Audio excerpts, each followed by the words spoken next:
Video like जरूर कर लीजिए और ऐसे वीडियो लगातार फ्री में पाने के लिए चैनल को तुरंत सब्सक्राइब कर लीजिए और बेल आइकन को जरूर टैप कर लीजिए ताकि आगे भी सारे वीडियो आपको मिलते रहे। यूट्यूब में फॉलो करते हैं तो प्लीज ये वाला फ्री टेलीग्राम चैनल जरूर ज्वाइन कर लीजिएगा। सारे नोटिफिकेशन सारे अपडेट यहीं पे आते हैं, ध्यान रखिए।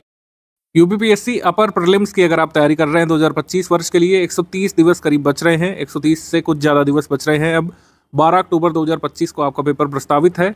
कैलेंडर के हिसाब से 130 दिवस में तैयारी हो सकती है। बिल्कुल प्रीलिम्स की अभी भी आप पूरी तैयारी कर सकते हैं हमारे साथ। हमारा पेड ग्रुप भी शुरू हुआ है 2 जून 2025 से। आप इसमें आकर के पूरी तैयारी कर सकते हैं। पूरी अध्ययन सामग्री आपको प्रीलिम्स की मिल जाएगी। मेंस का भी इसी डेट पर शुरू हुआ है। मेंस की भी तैयारी आप साथ साथ करते हुए चल सकते हैं। ये प्रीलिम्स का स्ट्रैटेजी वीडियो है। जो लोग 2 जून वाले ग्रुप में आ चुके हैं, इस पूरे वीडियो को ध्यान से शुरू से लेकर आखिर तक देखिएगा। अध्ययन सामग्री कैसे मिलेगी, कैसे आपको तैयारी करनी है। स्टडी फॉर सिविल सर्विसेज के स्टडी मटेरियल से जो आपको 2 फॉर्म में मिलेगा, पीडीएफ स्टडी मटेरियल फॉर्म में और रिकॉर्डेड वीडियो लेक्चर फॉर्म में। उसको कैसे आप तैयार करेंगे कि आप प्रीलिम्स तक अपना पूरा सिलेबस कंप्लीट कर लें, इसके बारे में बात होगी। आइडियली 90 से 100 दिवस आपको केवल और केवल प्रीलिम्स के लिए देने होते हैं। अभी तक प्री मेंस की जो लोग साथ में तैयारी कर रहे थे, अब से कुछ दिवस बाद आपको डायरेक्टली प्रीलिम्स की तैयारी करनी पड़ेगी। तो एक कॉम्प्रिहेंसिव तैयारी कैसे कर सकते हैं आप। कुछ लोगों ने जो है दिसंबर से ही प्रीलिम्स की शुरुआत कर दी थी 2025 के लिए। 2024 प्रीलिम्स ओवर होने के बाद कुछ लोगों ने रिजल्ट के बाद तैयारी की थी और कुछ लोगों ने अभी भी तैयारी शुरू नहीं की है। कोई बात नहीं, अगर आपने अभी भी तैयारी शुरू नहीं की है, 2 जून से आने वाले पेड ग्रुप को ज्वाइन करके आप पूरा अगर स्टडी फॉर सिविल सर्विसेज को फॉलो करते हुए तैयारी करेंगे, रिलीजियसली कंटिन्यूसली, अगर 6 से 8 घंटे देते हुए तैयारी आप लोग अभी शुरू कर देंगे, अभी प्रीलिम्स निकाला जा सकता है। जैसा पेपर 2024 में आया था वैसा पेपर आ जाए, फैक्चुअल पेपर आ जाए, डिफिकल्ट लेवल का पेपर आ जाए, आप हमारे स्टडी मटेरियल से तैयारी करके कट ऑफ निकालने भर का अभी भी तैयार कर सकते हैं। पूरा स्ट्रैटेजी वीडियो ध्यान से देखिएगा शुरू से आखिर तक।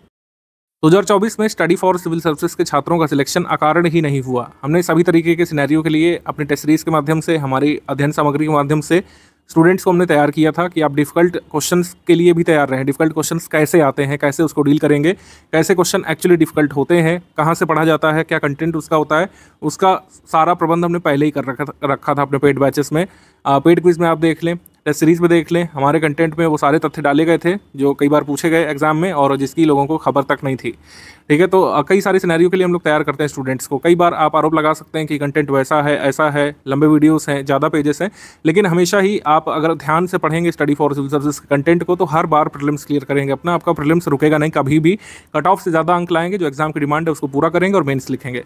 ऐसा ही 2024 में हुआ। आपको आश्चर्य हुआ होगा, लेकिन हमने 2019 के बाद से ही तैयारी ऐसी कराना शुरू कर दिया था कि चाहे आप ईजी पेपर के लिए बैठे, मॉडरेट पेपर आ जाए, डिफिकल्ट पेपर आ जाए, आप उसमें तोड़ करके आएंगे, कट ऑफ जो है आप निकाल करके आएंगे। ऐसा ही होता रहा है। और 2024 का पेपर आपके लिए भले ही थोड़ा सा अजीब रहा हो, हमारी टीम के लिए, हमारे स्टूडेंट्स के लिए नहीं था, क्योंकि ऐसी टेस्ट सीरीज तो हम बहुत पहले से बनाते हुए आ रहे हैं। कंसेप्ट अवधारणाओं पर आधारित जो प्रश्न पूछे गए थे, ठीक है, कई सारे कथन और कारण वाले सवाल आपको देखने को मिले थे। इजीली जो क्वेश्चन डबल स्टेटमेंट में आयोग पहले पूछा करता था या फिर 1 लाइनर फॉर्मेट में, उसको भी कथन कारण वाला ही बनाया गया था। तो ऐसे प्रश्न जो है हम स्टूडेंट्स को कराते रहे हैं। पेड क्विज में, टेस्ट सीरीज में हम कथन कारण के लिए ऐसे तैयार कर देते हैं स्टूडेंट्स को कि उनके लिए बहुत नया नहीं रहता है कथन कारण वाला सवाल, या फिर 4 स्टेटमेंट वाला सवाल, या फिर 5 स्टेटमेंट वाला सवाल। ऐसे सवाल सॉल्व करने के आदी हो जाते हैं हमारे स्टूडेंट्स। इसी वजह से उनको कुछ खासी कठिनाई नहीं होती है एग्जाम में। ऐसा आपके साथ भी होगा। इसके लिए मेहनत करनी पड़ती है, इसके लिए हमारी टीम मेहनत करती है। कथन कारण वाले सवाल बनाना इतना आसान नहीं होता है। कंटेंट से हमारी टीम बनाती है। हमारे टेस्ट सीरीज डिपार्टमेंट में जो है इस चीज़ का डिस्कशन होता है कि किस तरीके से न्यू पैटर्न वाले सवाल बनाए जाएँ, किस तरीके से डायनेमिक पैटर्न चल रहा है, किस तरीके से सरल सी अवधारणा को कठिन करके पूछा जा रहा है। ठीक है, क्या चीज़ पूछी जा सकती है, किस लिस्टिंग से सवाल बन सकता है, कैसा सवाल बनाना है, मैचिंग से कितने क्वेश्चन डालना है, मल्टीपल स्टेटमेंट वाले सवाल कितने डालना है, इन सब का बाकायदा डिस्कशन होता है। जबकि अन्य संस्थान क्या कर रहे हैं, वही पुराने PYQ को ऊपर नीचे करके, दाएं बाएं करके ऑप्शन तोड़ मरोड़ करके दे रहे हैं। ठीक है, उससे काम नहीं बनेगा, क्योंकि आयोग इस तरीके से काम नहीं कर रहा है। आपने खुद ही देखा है डबल स्टेटमेंट वाले कितने सारे सवाल थे, कथन कारण वाले कितने सवाल थे, मैचिंग वाले कितने सवाल थे, मेल करने वाले, ठीक है, 1 2 3 4 कोड से मिलाने वाले। तो इसके लिए पढ़ना भी पड़ेगा। स्टूडेंट्स का काम थोड़ा सा बढ़ गया है, लेकिन अगर आप हमारे संस्थान के साथ आए हैं, बस आपको मेहनत करते जाना है। सारा गाइडेंस यानी कि सिर्फ बोल वचन नहीं, स्टडी मटेरियल, ठीक है, पेड क्विज, टेस्ट सीरीज और जो हमारा डिस्कशन ग्रुप का गाइडेंस है, उस सबका लाभ लेते हुए आप अपना कट ऑफ निकाल सकते हैं। अभी आगे जैसे जैसे स्ट्रैटेजी में बढ़ते जाएंगे, सब कुछ बताया जाएगा किस तरीके से शुरुआत करनी है। हमारे बैच में एक नियम होता है कि जैसे प्रीलिम्स वाले में आप आए हैं तो थोड़ा सा बेसिक आपको पढ़ना पड़ता है। बेसिक बुक्स वगैरह एक बार आपने कंप्लीट कर ली, सिर्फ एक रीडिंग यहाँ पर रिक्वायर्ड है। ऐसा नहीं कि बेसिक बुक से रटना है या फिर बेसिक बुक का हम कुछ अलग से कराएंगे। बेसिक बुक की एक बार रीडिंग अगर आप करे हुए हैं तो आपको अध्ययन सामग्री सोखने में, इम्बाइब करने में काफ़ी आसानी होती है। रिमेंबर करने में आसानी होती है, इसको आत्मसात करने में आसानी होती है। तो बेसिक बुक की एक बार रीडिंग अगर आप करें हैं तो जो कल से मटेरियल मिलने जा रहा है आपको 3 जून से, इसको अगर आप करते जाएंगे, जो भी मतलब पीपीटी की पीडीएफ नोट्स जो हम दे रहे हैं, पीडीएफ नोट्स जो पीपीटी को कन्वर्ट करके हम दे रहे हैं, जो क्लासेस दे रहे हैं वीडियो क्लासेस, उससे अगर आप करते जाएंगे क्लासेस और पीपीटी नोट्स से, तो पूरा प्रीलिम्स जो है इसी से हो जाएगा, अलग से कुछ भी पढ़ने की जरूरत नहीं पड़ेगी। हाँ, एक बार अगर आपने पढ़ा होगा बेसिक बुक पहले से तो इस सबको समझने में आसानी हो जाएगी। ठीक है, अभी सब बताएंगे, पीडीएफ नोट्स कैसे मिलेंगे, क्लासेस कैसे कैसे मिलेगी, कितना डेली बेसिस पर समय देना होगा, सब कुछ बताया जाएगा। अभी थोड़ा सा फ्लो में आगे बढ़ते चलते हैं। पेड ग्रुप के फीचर्स पहले बताएंगे शुरू में, ठीक है, कैसे कैसे आगे क्या क्या कराया जाएगा, पेड ग्रुप के रूल्स और रेगुलेशंस क्या क्या हैं, और फिर अंतिम हिस्से में किस तरीके से आपको पढ़ना है, कैसे जो है वीडियो लेक्चर देखने हैं, कैसे नोट मेकिंग कर सकते हैं और कैसे रिवीजन करना है। यूपीपीएससी की तैयारी करने के लिए जो लोग पहली बार आए हैं और अपने ग्रेजुएशन कंप्लीट करके आपने फॉर्म वगैरह फिल किया होगा, आप एक अनिवार्य शर्त यहाँ पर समझ लीजिए, यूपीपीएससी में या फिर किसी भी राज्य सेवा परीक्षा, जैसे बिहार में, एमपी में, हरियाणा में, उत्तराखंड में, या फिर किसी ने छत्तीसगढ़ में दिया होगा, स्वाध्ययन यानी सेल्फ स्टडी एक बहुत अनिवार्य शर्त है। स्वाध्ययन के बिना आप आगे नहीं बढ़ सकते हैं। सेल्फ स्टडी बहुत ही महत्वपूर्ण भूमिका निभाती है। इवन आजकल के वनडे एग्जाम्स में भी सेल्फ स्टडी की बहुत महत्वपूर्ण भूमिका है। बेस्ट कंटेंट तो होना ही चाहिए आपके पास, रेलिवेंट स्टडी मटेरियल होना चाहिए, रेलिवेंट प्रैक्टिस रिसोर्स होना चाहिए, गाइडेंस का भी बहुत महत्व है। लेकिन कुछ चीज़ें जो स्टूडेंट को अपने अंदर से जगानी पड़ती है, इसमें कोई बाहरी सपोर्ट आपको नहीं मिल सकता है, ना ही आप प्राप्त कर सकते हैं इसको, ना ही किसी भी बाहरी संस्थान से आप ये सेवाएं प्राप्त कर सकते हैं। तो स्वाध्ययन एक अभ्यास यानी कि प्रैक्टिस और एक निरंतरता यानी कि कंसिस्टेंसी और डिसिप्लिन। निरंतरता, अभ्यास, डिसिप्लिन और स्वाध्ययन, ये आयाम आपने संभाल लिया तो फिर रेलिवेंट स्टडी मटेरियल देने का और कह सकते हैं बेस्ट प्रैक्टिस रिसोर्सेज देने का, बेस्ट गाइडेंस देने का काम हमारी टीम का है। और इसी वजह से आपने यहाँ पे एनरोलमेंट लिया है। आपने जो फीस सबमिट की है उसके लिए हम पूरा मतलब उसके एवज में हम पूरा प्रयास करेंगे कि आप हमारे इंस्टीट्यूट में आते हैं तो आप निश्चित तौर पर सिलेक्ट हो। आप प्री वाले ग्रुप में आए तो प्री में सिलेक्ट हो, मेंस वाले ग्रुप में आए तो मेंस आपका जरूर निकले। फिर इंटरव्यू का गाइडेंस तो फ्री ऑफ कॉस्ट हमारे पूर्व के स्टूडेंट ही कर देते हैं, ज्ञान सर उसमें इन्वॉल्व होते हैं, वो अलग चीज़ है। लेकिन प्री मेंस में अगर आप हमारे यहाँ पर एनरोल हुए हैं तो हमारी टीम का प्रयास रहता है कि आप सिलेक्ट हो निश्चित तौर पर। लेकिन सिलेक्ट तभी होंगे जब दोनों आयामों पर काम होगा। एक आयाम है best study material, practice resources यानी कि टेस्ट सीरीज पेड क्विज में बेस्ट क्वेश्चंस देना हमारा काम होगा। अच्छी तरीके से आपको गाइड करना, आपको मोटिवेटेड रखना, हर तरीके से आप मतलब ये प्रयास करना कि आप स्टडी में संलग्न रहे, ये हमारा काम होगा। ठीक है, कोई भी तथ्य छूटे नहीं, कोई भी कॉन्सेप्ट छूटे नहीं, इसके लिए प्रयास करना हमारी टीम का काम है। लेकिन ये जो 3 आयाम है, स्वाध्ययन, अभ्यास और निरंतरता, ये आपको जुटाना पड़ेगा और आपको कंट्रीब्यूट करना पड़ेगा इस आयाम पर, तभी हम और आप एक जो कॉमन गोल है आपके सिलेक्शन का उसको अचीव कर पाएंगे। Study for civil services paid group के फीचर्स मैं आपको एक एक करके बता दे रहा हूँ। ये फीचर वेरी कर सकते हैं, जो पैकेज आपने लिया होगा टेलीग्राम में हमारी टीम से उसके हिसाब से वेरी कर सकते हैं। जैसे फुल पेड ग्रुप है उसको सारे फीचर मिलेंगे जो हम यहाँ पर बताने जा रहे हैं। ओनली करंट अफेयर वाले पेड बैच में आप तो करंट अफेयर वाले फीचर मिलेंगे। Test series with current affair वाले में तो टेस्ट सीरीज और करंट अफेयर के फीचर मिलेंगे। और ऐसे ही हर ग्रुप के लिए है, जो भी पैकेज आपने लिया होगा और जो कमिटमेंट हमारी टीम ने आपसे किया होगा फी पेमेंट कराने से पहले, वही चीज़ें आपको इस ग्रुप में मिलेंगी। जो फीचर मैं आपको बताने जा रहा हूँ ये फुल पेड ग्रुप पे हैं, यानी सारे फीचर्स जो एक फुल पेड ग्रुप मेंबर को मिलते हैं वो मैं इसमें बताने जा रहा हूँ। इसको एक बार अच्छे से समझ लीजिए क्योंकि कई बार आप लोग बार बार पूछा करते हैं।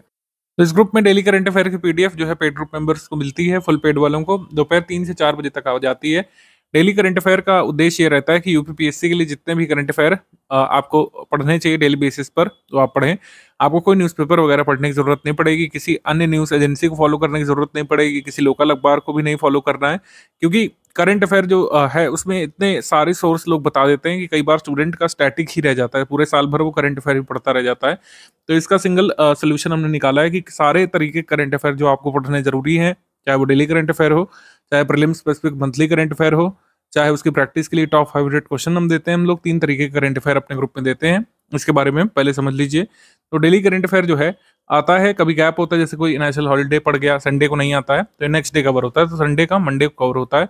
कोई हॉलीडे पड़ गया और उस दिन कोई इंपॉर्टेंट इवेंट हुआ, कोई नई स्कीम अनाउंस की गई तो उस हॉलीडे के अगले दिन की न्यूज़ में वो कवर कर लिया जाता है।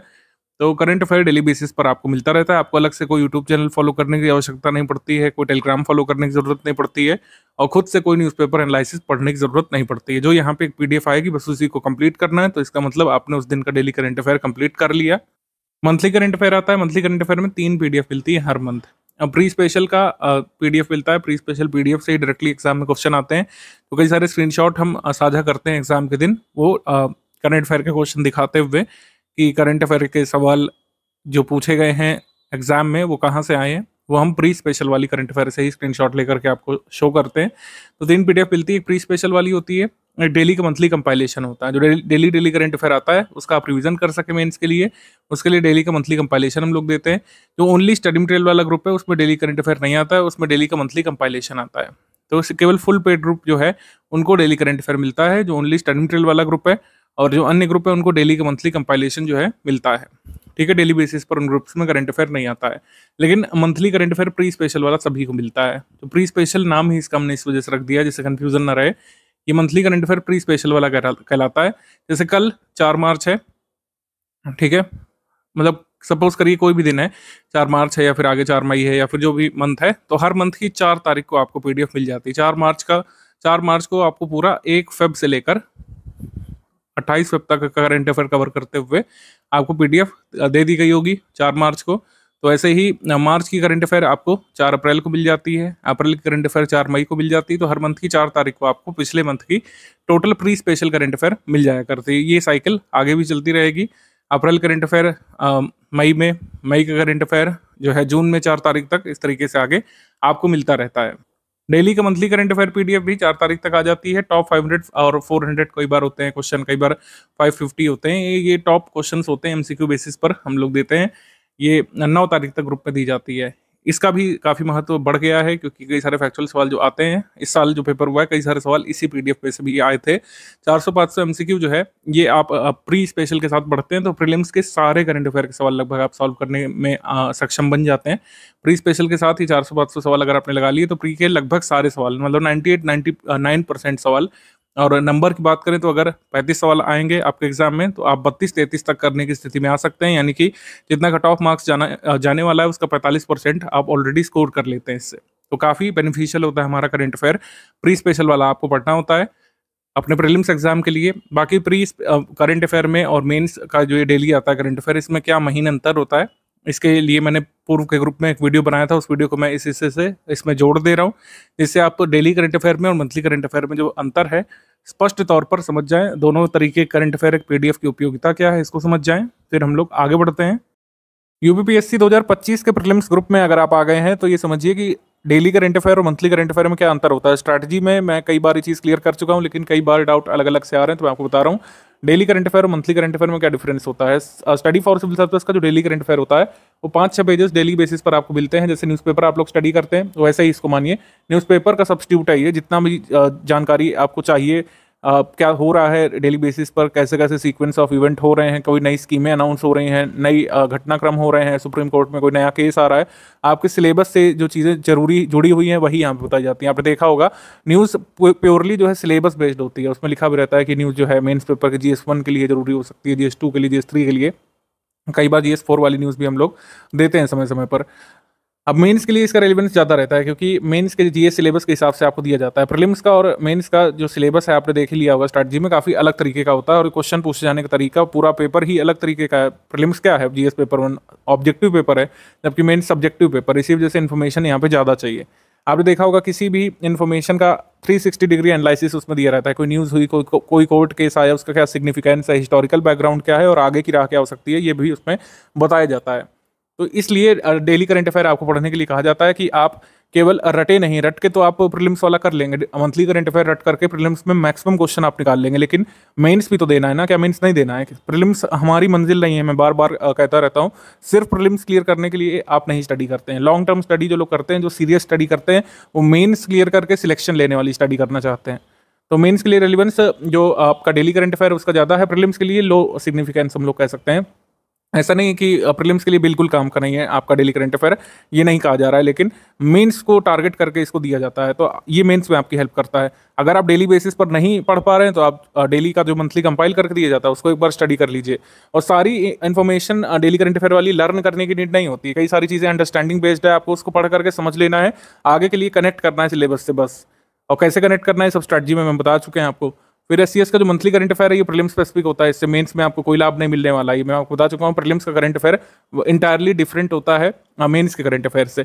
इन्फॉर्मेशन टू द पॉइंट रखी जाती है। आपने देखा होगा जो वन लाइनर जो हम लोग देते हैं या सेक्शन वाइज देते हैं, उसमें जितना इन्फॉर्मेशन जरूरी है जिससे क्वेश्चन बन सकता है प्रीलिम्स वाला, बस उसी को दिया जाता है। प्रीलिम्स के लिए इसका सिग्निफिकेंस बहुत ज़्यादा है। जब प्रीलिम्स नज़दीक होता है तो हम डेली करंट अफेयर पढ़ना बंद करा देते हैं अपने स्टूडेंट्स को, वो मंथली वाला ही तैयार करते हैं और यूपी वाला जो मंथ में एक बार दिया जाता है उसको तैयार करते हैं। इन्फॉर्मेशन डेंस ये भी होता है जहाँ जहाँ पर जरूरी है, जैसे कोई स्कीम आई है तो स्कीम कहाँ से लॉन्च की गई, किस व्यक्ति ने लॉन्च की, किसको टारगेट करेगी, बेनिफिशियरीज कौन होंगे, इसके बेनिफिशियरीज को क्या बेनिफिट मिलने वाले हैं, सब कुछ हम इसमें कवर कराते हैं और लेस नंबर ऑफ पेजेस में इसको रखने की कोशिश करते हैं, क्योंकि एग्जाम के समय इसको आपको बार बार मल्टीपल टाइम्स रिवाइज करना पड़ता है, जबकि डेली करंट अफेयर को मल्टीपल टाइम्स रिवाइज करने की जरूरत नहीं है। आप कोशिश करिए कि डेली बेसिस पर कवर करें और इसका लॉन्ग टर्म बेनिफिट आपको मिलता है। ठीक है, तो ये डिफरेंस होता है स्टडी फॉर सिविल सर्विस के डेली करंट अफेयर में और मंथली करंट अफेयर में। दोनों ही आपको अभी से कवर करना चाहिए 2025 वालों को खासकर। यूपीपीएससी अपर प्रीलिम्स का एग्जाम 12 अक्टूबर 2025 को है, तो उसके लिए कितनी समसामयिकी यानी कि अंतर्राष्ट्रीय महत्व का जितना समसामयिक घटनाक्रम तैयार करना होता है आपको, जिसे करंट अफेयर सिंपल भाषा में कहा जाता है, वो कितना तैयार करना है, किस ड्यूरेशन से लेकर किस ड्यूरेशन तक का आपको प्रिपेयर करना है। इसका आंसर बहुत सिंपल स्ट्रेट फॉरवर्ड होता है हमेशा की तरह, 1 ईयर का। जैसे कुछ लोग कहते हैं एग्जाम से 1 ईयर तक का तैयार किया जाता है। कुछ घटनाक्रम आपसे 2 साल 2.25 साल पहले का भी पूछ लेते हैं, लेकिन वह क्वेश्चन 1 या 2 ही होते हैं, इससे ज़्यादा नहीं होते हैं। तो 1 ईयर का आइडियली आपको तैयार करते हैं और इसी से आपको 98-99% प्रश्न अपने मिल जाया करते हैं। ठीक है, तो 1 साल का जो करंट अफेयर तैयार करना है उसके लिए जो सोर्स क्या रखना है, सोर्स आपका जो प्राइमरी सोर्स होना चाहिए करंट अफेयर जो प्रीलिम्स के लिए तैयार करना है वो मंथली करंट अफेयर का होना चाहिए, जैसे हमने डिस्कस किया है। मंथली करंट अफेयर ही तैयार करेंगे आप। टॉप 500 वाला कुछ लोग पूछते हैं कि यार सर टॉप 500 से पूरा तैयार हो सकता है अगर हम मंथली करंट अफेयर स्किप कर दें, तो उत्तर है नो, ऐसा नहीं करना है आपको। जो टॉप 500 वाले क्वेश्चंस हैं वो रिवीजन के लिए हैं। अगर आपने मंथली करंट अफेयर पढ़ रखा है, आपको लग रहा है रिवाइज कैसे किया जाए, वापस वाला पढ़ते हैं मंथली वाला तो बोर लगता है, तो टॉप 500 एमसीक्यू पर आप चाहें तो फोकस कर सकते हैं, लेकिन अल्टीमेट सोर्स जो रखना है वो मंथली करंट अफेयर है। मंथली करंट अफेयर आपका तैयार हो जाना चाहिए अच्छे से, एटलीस्ट 1 रीडिंग तो हो ही जानी चाहिए। 1-2 रीडिंग अगर आप कर चुके होंगे तो लास्ट में जो हम लोग कंपाइलेशन देते हैं, रिवीजन कंपाइलेशन हम लोग देते हैं, उसका हमारा क्लासिकल नाम है करंट अफेयर पापा पीडीएफ। उसका वीडियो भी आता है यूट्यूब पर free of cost. Revision compilation जो हम लोग देते हैं करंट अफेयर का, जिसे करंट अफेयर पापा पीडीएफ कहा जाता है, उसे तैयार करने में आसानी होगी अगर आपका मंथली करंट अफेयर पढ़ा हुआ होगा तो, क्योंकि ज़्यादातर कंटेंट मैच करेगा। करंट अफेयर अगर आप एक कह सकते हैं क्रम से पढ़ते हुए आ रहे होंगे, चाहे पीछे से शुरू करें चाहे आगे से, चाहे जो आप शुरू कर लें अक्टूबर 2024 से, चाहे आप शुरू कर लें इस साल से, जब से आपने ग्रुप ज्वाइन किया होगा उस साल से शुरू कर लें, उस मंथ से, चाहे आप पीछे शुरू कर लें। अगर आप क्रम से समसामयिकी पढ़े होंगे तो जो करंट अफेयर का रिवीजन कंपाइलेशन हम लोग देंगे उसको इम्बाइब करने में आसानी हो जाएगी। अगर आप नहीं पढ़े होंगे तो थोड़ा सा ज़्यादा मेहनत इसमें करना पड़ेगा। मतलब कुल मिलाकर बात ये, करंट अफेयर जितना भी आना है एग्जाम में, प्रीवियस ईयर क्वेश्चन को अगर एनालाइज किया जाए तो करंट अफेयर के 32 से 35 सवाल तक आ सकते हैं। अगर उत्तर प्रदेश करंट अफेयर को इसमें जोड़ दें हम लोग तो 32 से 35 सवाल जितने भी आने हैं उसका पूरा आपको स्टडी मटेरियल हमारे यहाँ पर ही मिल जाएगा। मंथली पीडीएफ तैयार करना है आपको, इसके लिए मंथली पीडीएफ तैयार करने के बाद जो करंट अफेयर का कंपाइलेशन रिवीजन वाला हम लोग दे देंगे, जैसे करंट पापा पीडीएफ कह रहे हैं, तो उसको तैयार करने के बाद आप ऐसी स्थिति में होंगे तो मान लीजिए कि 32 सवाल आ जाते हैं करंट अफेयर के सब मिला करके, तो 29 से 31 सवाल करने की स्थिति में आप हो चुके होंगे। ये दावा नहीं कर रहा हूं मैं, ये खोखली बातें नहीं है, ऐसा कई बार हम लोग कर चुके हैं, ये हर साल होता है।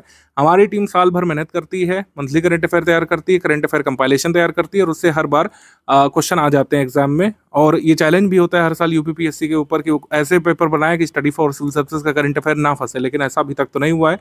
तो करंट अफेयर के कंपाइलेशन पर आप पूरी तरीके से रिलाई कर सकते हैं।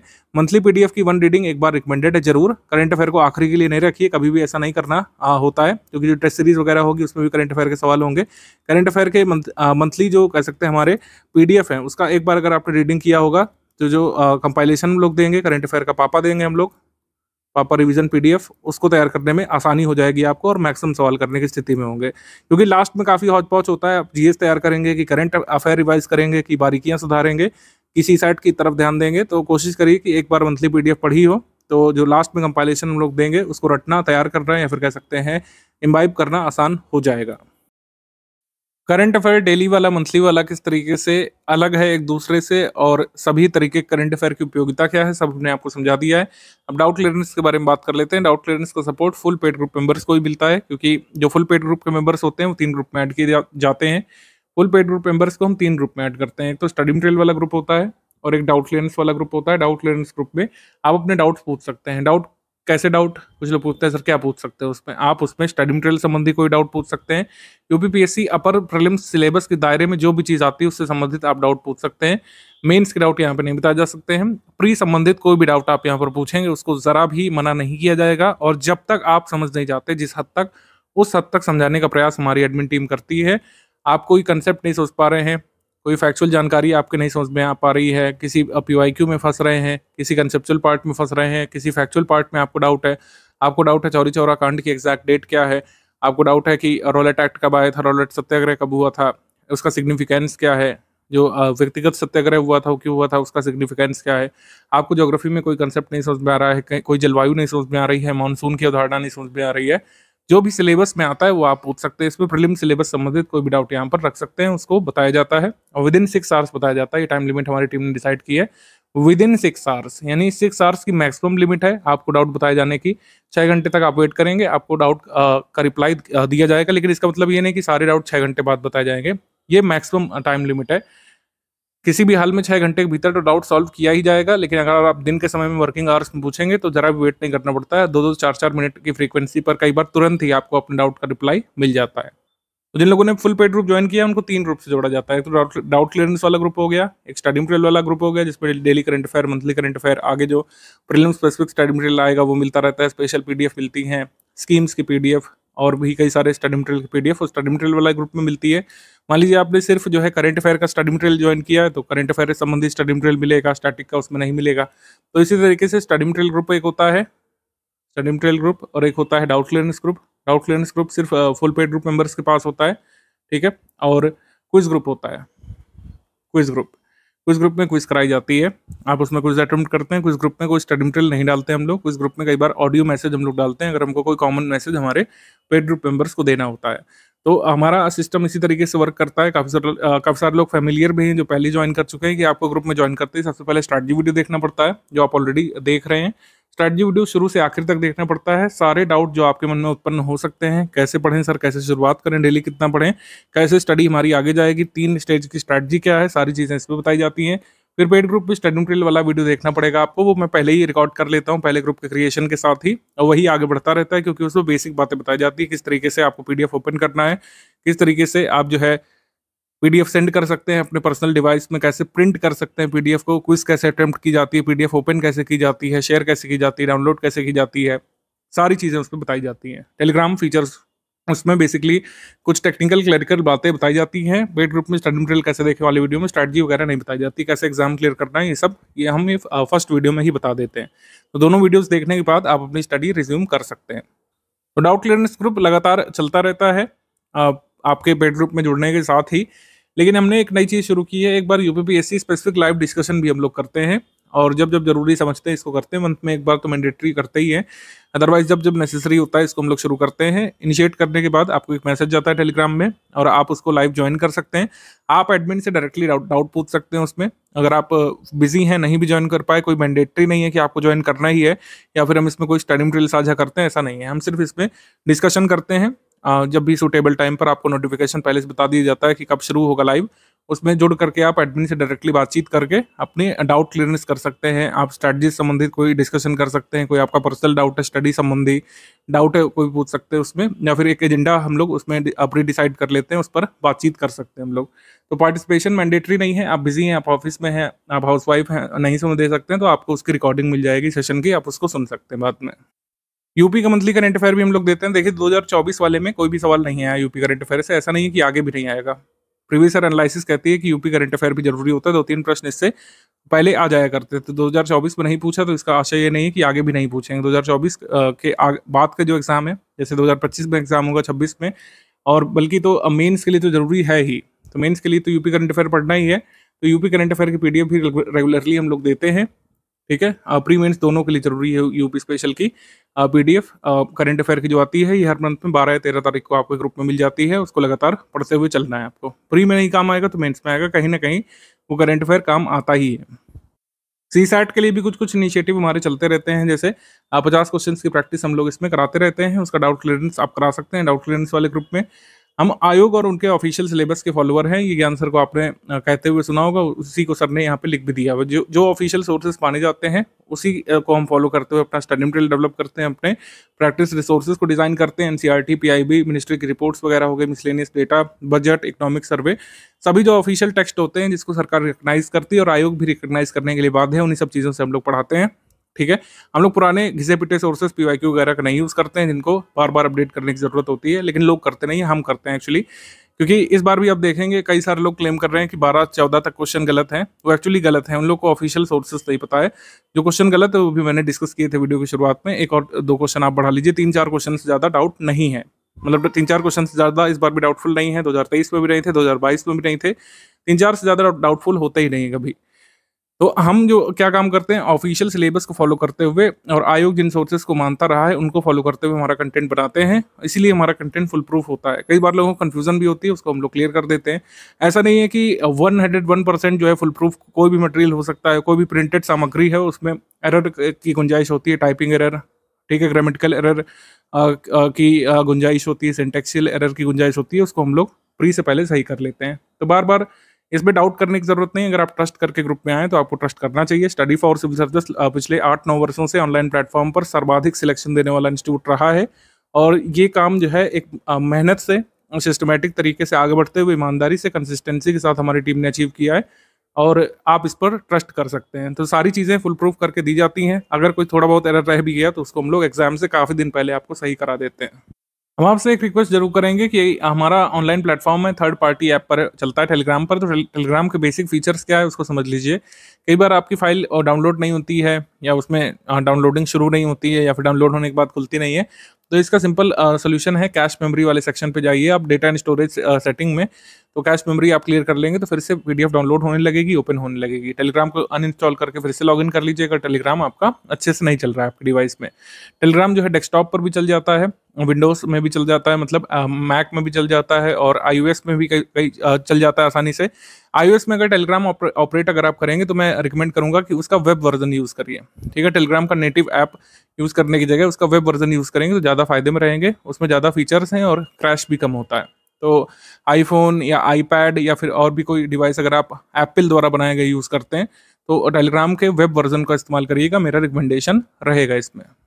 ग्रुप में ज्वाइन करते ही आपको जो सबसे पहला मैसेज देखना चाहिए वो पिंड कमेंट में देखना चाहिए। पिंड कमेंट में जो है सारी चीज़ें दी रहती हैं। सबसे पहले स्टार्ट वीडियो का लिंक, फिर पेड ग्रुप में स्टडी मटेरियल कैसे देखें का लिंक दिया रहता है, फिर स्टेप बाय स्टेप मैसेज का लिंक दिया रहता है। कई सारे जरूरी लिंक उसमें गिवन रहते हैं। उसको रिपोर्ट स्पैम नहीं करना है आपको, और वहाँ पर जो क्रॉस लिख करके आता है उसको क्रॉस पर क्लिक मत करिएगा, वरना पिंड मैसेज आपका रिमूव हो जाएगा वहाँ से, फिर आपको दिक्कत होती है। ये जो पॉइंट नंबर 11 है इसको अच्छे से समझ लीजिए। R&D यानी रिसर्च एंड डेवलपमेंट आपको नहीं करना है, आपको यहाँ पे पढ़ना है, स्ट्रैटेजी फॉलो करना है, हमारे स्टडी मटेरियल को फॉलो करना है। कितनी बार लगातार हम लोग प्रूफ दे चुके हैं, पिछली बार मैंने बताया था, जिन लोगों ने माना उनका सिलेक्शन भी हुआ है। ये सिर्फ जितना दिया जा रहा है उतना पढ़ाई कर रहे हैं आपको, और आपका कट ऑफ निकल जाएगा। फालतू में R&D करेंगे आप, अपना टाइम वेस्ट करेंगे, और जो बहुमूल्य समय आप व्यतीत कर सकते थे स्टडी मटेरियल को पढ़ने में, वो समय धीरे धीरे चला जाता जाएगा। तो जो भी क्वेश्चन हम कराएंगे, जो भी टेस्ट सीरीज में सवाल हम पूछेंगे, हमारे स्टडी मटेरियल में जो भी डायग्राम वगैरह आगे बना होगा वो बिल्कुल अच्छे से स्टडी करके ही बनाया गया है, ये बात मन में बैठा लीजिए। मैंने कहा सिंटेक्शियल एरर हो सकती है, ग्रामेटिकल एरर हो सकती है, ठीक है, फैक्चुअल एरर होने की गुंजाइश बहुत ही कम होती है, स्पेलिंग एरर हो सकती है, उसको हम लोग सही करा देते हैं। R&D आपको नहीं करना है, और गूगल भी आपको नहीं करना है। हर चीज़ गूगल से चेक करने वाले लोग जो होते हैं, जो फर्स्ट टाइमर्स होते हैं, उनके साथ बड़ी समस्या रहती है। वो हर चीज़ गूगल करना चाहते हैं, जबकि गूगल पर सही रिजल्ट नहीं आता है। गूगल SEO पर काम करता है, सर्च इंजन ऑप्टिमाइजेशन पर। कोई भी पुरानी साइट जिसका SEO ऑप्टिमाइज्ड है वो रिजल्ट पहले शो होता है, तो इसका मतलब ये नहीं कि वो सही डेटा है। भारत में आयरन ओर के रिजर्व में टॉप पर कौन है, इस समय सर्च करिए, आपको हर जगह अलग अलग डेटा मिलेगा। भारत में जो है कह सकते हैं सिल्वर का टॉप प्रोड्यूसर स्टेट कौन सा है, इसमें आपको अलग अलग डेटा मिलेगा, ऐसे ही कोल में मिलेगा। तो ये सारी चीज़ें हम आपको मिसलेनियस में देते हैं, और वही एग्जाम में सही माना जाता है हमेशा ही। ठीक है, हिस्ट्री के आप फैक्ट ले लीजिए, कई बार आप खोजते रह जाते हैं, वो आपको नहीं मिलता है, लेकिन हमारे स्टडी मटेरियल में वो दिया रहता है वो चीज़। तो कहने का मतलब ये क्या है कि हमने अपने स्टडी मटेरियल को इतना फुल प्रूफ किया है, इतने सारे लोगों की कंटेंट टीम उस पर लगी हुई है, वो हजारों बार उस चीज़ को गूगल करके सही रिजल्ट ढूंढ के लिख चुके हैं। लेकिन अगर आप पहली बार करेंगे तो जाहिर सी बात है आप कंफ्यूज होंगे, और हमारी एडमिन टीम को भी कई बार कंफ्यूज करने की कोशिश करेंगे कि सर गूगल तो ये दे रहा है। कई सारे लोगों का ये डाउट होता है कि सर गूगल पर तो ये आ रहा है। तो ऐसा नहीं है कि वो हर बार सही हो, गूगल पर सही रिजल्ट कई बार आ जाता है शुरू में, लेकिन हर बार ऐसा हो ये पॉसिबल नहीं है। तो गूगल या तो सर्च करना आप ठीक से सीखें, या तो हमारे डेटा को मानते हुए आगे बढ़िए, यही एक रास्ता है। जो लोग फर्स्ट टाइमर्स हैं उनके साथ ये भी समस्या रहती है कि वो सारे सवाल सॉल्व करना चाहते हैं, जबकि एग्जाम की डिमांड ये नहीं है। इस बार कट ऑफ कितना गया, जैसे मैंने बताया 76 से 79 क्वेश्चन के बीच सभी का हो गया, लेकिन टोटल क्वेश्चन कितने आते हैं 150। चलिए मान लेते हैं कि 2-4 इस पर डिस्प्यूटेड भी है, लेकिन 146 से 147 क्वेश्चन में आपको जो है 51-52% ही सही क्वेश्चन निकालने, निगेटिव मार्किंग का इफेक्ट हटा करके, 1/3 की निगेटिव मार्किंग है तो इसको निगेट करके आपको 76 से 79 के बीच पहुंचना है। तो इसका मतलब है काफी सारे क्वेश्चन आपको एग्जाम में छोड़ने भी पड़ेंगे। सारे क्वेश्चन के सही आंसर निकालना आयोग आपसे उम्मीद नहीं करता है, मतलब आयोग का कह सकते हैं डिमांड ही नहीं है कि ऐसा कोई कैंडिडेट हो जो प्री में हम उसी को सिलेक्ट करेंगे जो 150 में 149 सवाल सही करेगा। ऐसा तो क्राइटेरिया नहीं है, आपको सिर्फ कट ऑफ निकालना है, ठीक है। तो मेंस के लिए जो है आपको लगता है प्रीलिम्स क्लियर करने के बाद आंसर राइटिंग वगैरह शुरू करना है, तो इतना ऑब्सेस्ड मत हो जाएगा किसी भी फैक्ट से, किसी भी विषय से। कई सारे लोग मैंने देखा है बहुत अच्छे स्टूडेंट होते हैं, लेकिन कई बार वो ऑब्सेस हो जाते हैं किसी भी विषय से कि इस विषय के सारे सवाल हम आयोग के पेपर में सही करके आएंगे, जबकि ऐसा हो ही नहीं सकता है। मैं आपको बता रहा हूँ, आप कितने भी बड़े स्कॉलर हो अपने सब्जेक्ट के, हिस्ट्री के हो, ज्योग्राफी के हो, पॉलिटी के हो, पॉलिटिकल साइंस के हो, साइंस के हो, इवन आप सारे सवाल नहीं निकाल पाएंगे। एक तो कारण ये होता है कि सारे सवाल तो सही होते भी नहीं, कुछ क्वेश्चन तो गलत भी होते हैं। तो सारे सवाल ना करने हैं, ना सारे सवाल सही होते हैं, ना ही सारे सवाल सही करना एग्जाम की डिमांड है। तो सारे सवाल नहीं सही करना है, लेकिन आपको उस नंबर तक पहुंचना है, वो कट ऑफ नंबर कहते हैं उसको, जिससे आपको मेंस का टिकट मिलेगा। बस यही आपकी स्ट्रैटेजी होनी चाहिए प्रीलिम्स की तैयारी के समय। तो पेड ग्रुप को सिर्फ ज्वाइन करना काफी नहीं है, सारे अपडेट्स फॉलो करने पड़ेंगे। सारे अपडेट्स का मतलब है जो आगे स्टडी मटेरियल दिया जाएगा उसको फॉलो करना है, जो अभी प्रेजेंट में दिया जा चुका है। प्रेजेंट में शुरुआत बेसिक से करनी है, अभी आगे 3 स्टेज स्ट्रैटेजी आप सुनिए, उसमें पता लगेगा बेसिक से कैसे शुरुआत करनी है, कौन सी बुक से। यूपीपीएससी 2025 से पहले कम से कम 6-7 हज़ार क्वेश्चन की प्रैक्टिस यहाँ पे करनी पड़ेगी। कम से कम यहाँ पे लिखा है, ये नंबर जो है 8 से 9 हज़ार भी पहुंच सकता है। आप ट्रोल करने को कर सकते हैं, लेकिन 8-9 हज़ार क्वेश्चन अब लगाना एग्जाम की डिमांड है और ये लगाने पड़ेंगे। प्रैक्टिस रिसोर्सेज का मतलब है स्टडी फॉर सिविल सर्विस की पेड क्विज, हमारा पीवाईक्यू कंपाइलेशन जो हमारी टीम ने छांट के क्वेश्चन जो है उसमें डाले हैं, पुराने क्वेश्चन में से छांट करके जो जरूरी हैं, रिलेवेंट क्वेश्चन अभी भी हैं, जो आपको एग्जाम में हेल्प कर सकते हैं, सिर्फ वो वाले क्वेश्चन हमारी टीम ने सिलेक्ट किए हैं, बस उसको लगाना है। स्टडी फॉर सिविल सर्विसेज की फ्रेश टेस्ट सीरीज और स्टडी फॉर सिविल सर्विसेज के एमसीक्यू बैंक जो मिलेंगे, बस उसी को सॉल्व करना है, इसी से पूरी नैया पार लग जाएगी कट ऑफ की। करंट अफेयर का मामला तो सुलट गया आपका, आपको क्लियर हो गया कि करंट अफेयर कैसे तैयार करना है कि प्रीलिम्स में मैक्सिमम नंबर हम लोग ला पाएं। जीएस के जो सब्जेक्ट है उसको कैसे तैयार किया जाए, डेली बेसिस पर क्या स्ट्रैटेजी बनेगी हमारी 6 से 8 घंटे की, इसको लेकर कई लोग इंटरेस्टेड होंगे अब से। तो ये समझिए आप कि अब आपके पास 130 दिवस बचे हैं, 130 दिवस यहाँ पर बचे हैं। हमारा जनरली जो टाइम प्लान होता है प्रीलिम्स के बाद से जो शुरू हो जाता है, जैसे 2024 प्रीलिम्स हुआ, उसके बाद से नेक्स्ट ईयर के लिए हमारा जो टाइम प्लान शुरू हो जाता है, उसमें हम लोग पूरा 200-250 दिवस का एक स्पैन लेकर के चलते हैं और 3 स्टेज की स्ट्रैटेजी आपको बताते हैं। 200 दिवस या 180 दिवस जब तक बचते हैं, तो मैं आपको 3 स्टेज की स्ट्रैटेजी साझा करता हूं, जैसे हमने प्रीवियस वीडियोस में किया है। लेकिन अब ये 3 स्टेज की स्ट्रैटेजी फिजिबल कहीं ना कहीं नहीं है, 3 स्टेज स्ट्रैटेजी की तैयारी नहीं हो सकती है। क्यों? क्योंकि मेंस के लिए अब ज़्यादा समय नहीं बच रहा है। अब आपको अगले 1 महीने के बाद से डेडिकेटेडली प्रीलिम्स के लिए जुटना पड़ेगा, अदरवाइज हो नहीं पाएगा। जिस हिसाब से सिलेबस है, जिस हिसाब से डायनेमिक पैटर्न है, आपको अच्छे से तैयार करना पड़ेगा। यहाँ पर हमारा जो कंटेंट है उसमें भी आमूल-चूल परिवर्तन किए गए हैं, कई सारे डायग्राम्स वगैरह हमने जोड़े हैं, उसको समझने के लिए, उसको आत्मसात करने के लिए आपको समय देना पड़ेगा। करंट अफेयर का भी वॉल्यूम बढ़ा है, जिस हिसाब से आयोग ने अपना दायरा बढ़ाया है, प्रश्नों का विस्तार किया है, हमको करंट अफेयर भी अपना थोड़ा सा आगे बढ़ाना पड़ा है। एनालिटिकल कुछ हमको चीज़ें ऐड करनी पड़ी है, तो समय देना पड़ेगा आपको आज से 30-35 दिवस बाद, जब प्रीलिम्स के मात्र 80-90 दिवस बचे होंगे, आपको प्रीलिम्स के लिए जुटना पड़ेगा। प्रीलिम्स का करंट अफेयर, प्रीलिम्स का ही जीएस तैयार करना पड़ेगा, तब मेंस के लिए ज़्यादा समय नहीं बचेगा। लेकिन अभी क्या कर सकते हैं आप? शुरुआत देखिए, कुछ लोग पूछेंगे शुरुआत हमेशा एक अच्छी बुनियाद के साथ होनी चाहिए, तब मैं रिकमेंड करूंगा कि अभी भी 1-2 सब्जेक्ट की बेसिक बुक्स तो आपको पढ़ना चाहिए, ठीक है। बेसिक बुक्स पूरी तरीके से आप नहीं छोड़िए। अगर आप पहले पढ़ चुके हैं तो कोई दिक्कत नहीं है, जो आपको कल से टाइम प्लान मिलने जा रहा है, जो हमारा प्रीलिम्स ओरिएंटेड स्टडी मटेरियल है, जो आपको पीपीटी नोट्स और वीडियोस के फॉर्म में मिलने जा रहा है, वीडियो क्लासेस के फॉर्म में, रिकॉर्डेड वीडियो लेक्चर्स के फॉर्म में, उसको आप देखना शुरू कर दीजिएगा, लगातार रिवाइज करना शुरू कर दीजिएगा। पेड क्विज टेस्ट सीरीज लगाते रहिए, आपका प्रीलिम्स हो जाने वाला है। लेकिन अगर बेसिक बुक नहीं पढ़े होंगे तो समस्या यहाँ पर होगी। छोटे छोटे जो कंसेप्ट होते हैं कई लोग नहीं समझ पाते हैं, ठीक है। जैसे कुछ लोगों को एक्चुअली क्लियर ही नहीं है कि साउथ वेस्ट मानसून कैसे काम करता है, तो उससे संबंधित प्रश्न वो लोग तो कर लेते हैं, रट लेते हैं, लेकिन अगर कंसेप्चुअल क्वेश्चन आयोग ने बना दिया तो वो लोग नहीं कर पाते हैं। तो कोशिश करिए कि जो एटलीस्ट जो 2 मेजर सब्जेक्ट हैं, बड़े सब्जेक्ट हैं 2, ठीक है। एक हो गया आपका इतिहास यानी कि हिस्ट्री, और एक हो गया यानी कि ज्योग्राफी, जिसका वेटेज अच्छा खासा रहता है हमारे प्रीलिम्स पेपर में भी। हिस्ट्री और ज्योग्राफी, इनकी बेसिक बुक्स जरूर कंप्लीट कर लीजिएगा।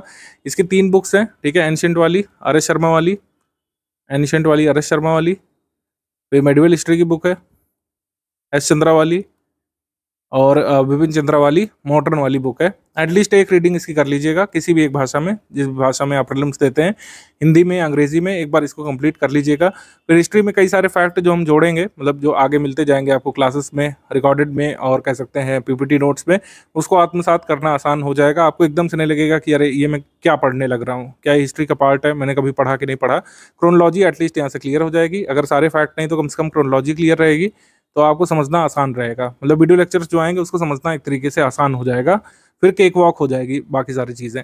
अगर अभी नहीं समझे होंगे, अगर बेसिक बुक इसको स्किप कर देंगे, डायरेक्ट प्रीलिम्स वाले मटेरियल पे कूदेंगे, तो हो सकता है थोड़ी सी समस्या हो आपको समझ बनाने में।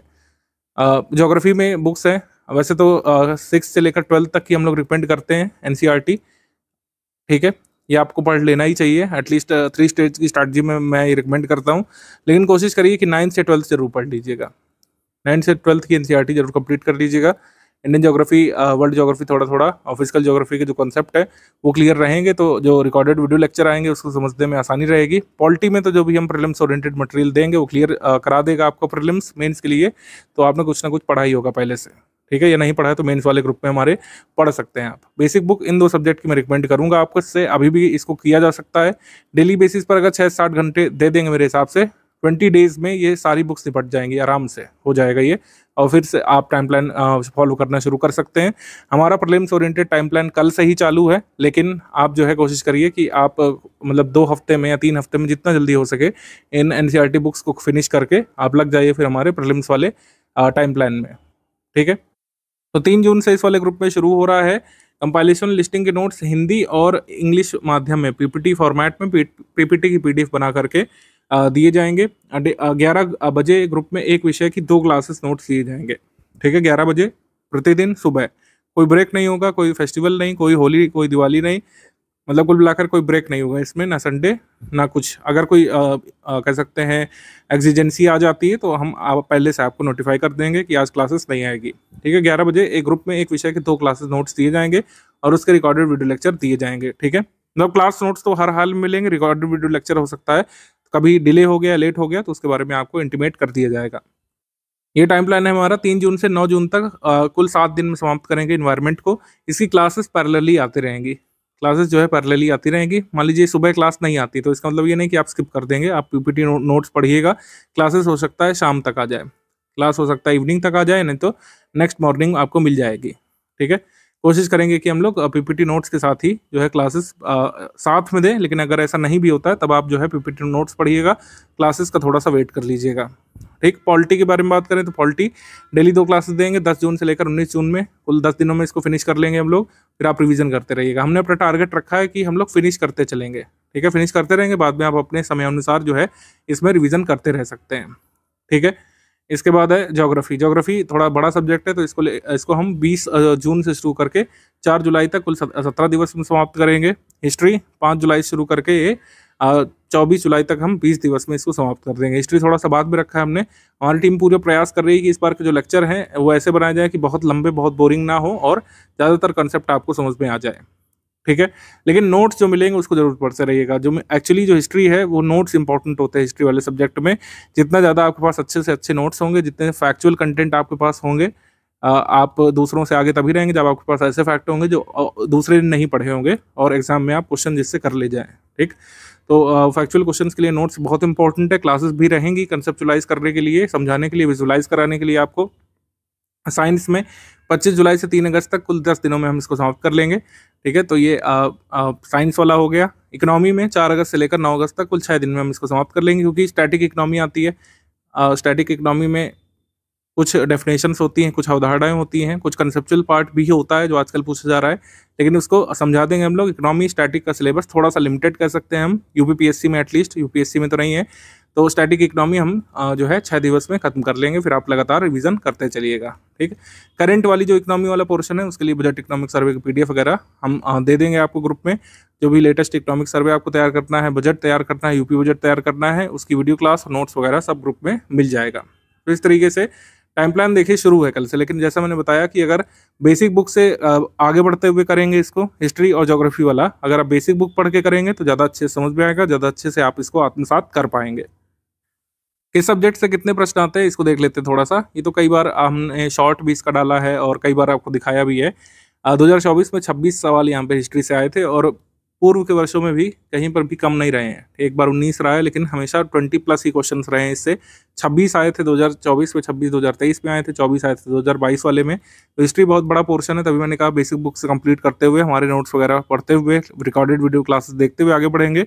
कठिन से कठिन हिस्ट्री क्वेश्चन भी चुटकियों में निकाल ले जाएंगे एग्जाम में और दूसरों से आगे रहेंगे, क्योंकि जनरली देखा गया है कि UPPSC में लोग हिस्ट्री वाले सवाल नहीं कर पाते, लेकिन अगर हमारे ग्रुप से हैं आप तो हिस्ट्री वाले मैक्सिमम सवाल करेंगे, दूसरों से आगे निकलेंगे आप कट ऑफ में। इंडियन इकोनॉमी की बात करें तो 15 सवाल इससे आए थे। पहले इतने नहीं आते थे, लेकिन आप देखिए डायनेमिक पैटर्न यही है कि कई बार कोई ऐसा सेक्शन आप जिससे एंटिसिपेट नहीं करते हैं उससे ज़्यादा सवाल आ सकते हैं। तभी इंडियन इकोनॉमी की स्टैटिक की क्लासेस हम इस बार अरेंज किए हुए हैं कि सारे जो स्टैटिक फैक्ट हैं इकोनॉमी वाले वो सारे समझाए जाएंगे, सारी चीज़ों को कंसेप्चुलाइज कराया जाएगा। प्लानिंग इन इंडिया जो है, भारत में नियोजन कैसे कैसे हुआ, इकोनॉमिक पॉलिसीज़ कैसे कैसे रही हैं, पहले की जो स्कीम्स हैं, बाद की स्कीम्स हैं, जो अवधारणाएं होती हैं, WPI, CPI, core industries, inflation, ये सब कुछ समझाया जाएगा। इससे क्वेश्चन आते हैं UPPSC में आज भी। जनरल साइंस 24 सवाल जनरल साइंस के थे, इसको भी पूरा पढ़ाएंगे। जनरल साइंस फैक्चुअल कंसेप्चुअल दोनों होता है, दोनों तरीके से इसको समझाया जाएगा। ज़्यादातर क्वेश्चन फैक्चुअल ही रहते हैं साइंस में, सारे फैक्ट यहाँ पर नोट्स में आपको मिल जाएंगे और रिकॉर्डेड वीडियो क्लासेस में। इंडियन पॉलिटी 22 प्रश्न इसमें आए थे, हमारी क्लासेस आप कंप्लीट कर लेंगे। लक्ष्मीकांत पढ़ रखी, अच्छी बात है। नहीं भी पढ़ पाए अभी तक, नहीं समझ निकाल पा रहे हैं, आप हमारी क्लासेस और नोट्स को फॉलो करिएगा। पॉलिटी के जितने फैक्चुअल कंसेप्चुअल क्वेश्चन आने होंगे उससे कंप्लीट कर लेंगे आप। ज्योग्राफी में 23 प्रश्न आए थे इस बार, 26 तक भी आ सकते हैं। ठीक है, 20 से तो ज़्यादा ही रहेंगे। ज्योग्राफी में अच्छी खासी तैयारी लगती है यहाँ पे। ज्योग्राफी का सिलेबस काफ़ी बड़ा है, काफ़ी विशाल है, काफ़ी एक्सटेंडेड है, तो इसको कवर करने के लिए समय भी देना पड़ेगा। कंसेप्चुलाइज भी कराएंगे हमारे टीचर्स आपको वीडियो क्लासेस में, अच्छे समझ में आएगा आपको। जितना एग्जाम की रिक्वायरमेंट है उतना अच्छे से समझा देंगे। हमारी क्लासेस टाइम वेस्ट करने वाली क्लासेस नहीं है, आपको मैं बता दूँ कि कोई लाइव क्लास नहीं है। इसी वजह से रिकॉर्डेड वीडियो लेक्चर वाला फॉर्मेट हमने रखा है, रिकॉर्डेड वाला। ये सब कुछ पहले ही यहाँ पर हमने रिकॉर्ड कर लिया है, एक बार एरर प्रूफ भी कर लेते हैं, क्योंकि कई बार लाइव में संभावना रहती है कि टीचर ने कुछ गलत बोल दिया। हमारी क्लासेस जो रहती हैं वो प्रूफ रीड होकर के आती हैं, मतलब क्लासेस एक बार रिकॉर्ड होती है, एक बार हमारी टीम उसको चेक करती है बाकायदा कि हाँ सब सही बताया गया, उसमें कोई जैसा अनयूजुअल पॉज तो नहीं है, उसमें कोई ऐसा जो है यौन तो नहीं है, उसमें कोई उसमें गलत फैक्ट तो नहीं चला गया है। बाकायदा एडिट होता है वीडियो, कोई गलत फैक्ट तो नहीं चला गया, जैसे स्पेलिंग ही गलत हो गई थी तो कोई गलत तो चीज़ नहीं बता दी गई है, कोई नॉन अपडेटेड फैक्ट तो नहीं दे दिया गया है। मान लीजिए रिकॉर्डेड वीडियो लेक्चर जो है अपलोड हो गया, ठीक है, कोई उसमें अगर अपडेट है, ठीक है, जैसे मान लीजिए रिकॉर्डेड वीडियो लेक्चर अपलोड हुआ 27 तारीख को, अगले महीने की 7 तारीख को अपडेट आ गया कि एक नेशनल पार्क बढ़ गया, तो उसको हम लोग नए मंथ के करंट अफेयर में शामिल करते हैं, बल्कि अलग से भी आपको इंटीमेट कर देते हैं। ठीक है, इंटीमेट कर देते हैं, मतलब बता देते हैं, नोटिफाई कर देते हैं आपको कि आप क्लियर रखिए हर चीज़। ठीक है, कोई भी अपडेट होता है वो हम कर देते हैं आगे से आगे, लेकिन स्टैटिक पढ़ाते समय सारी उस समय तक अपडेटेड चीज़ें आपको दी जाती हैं।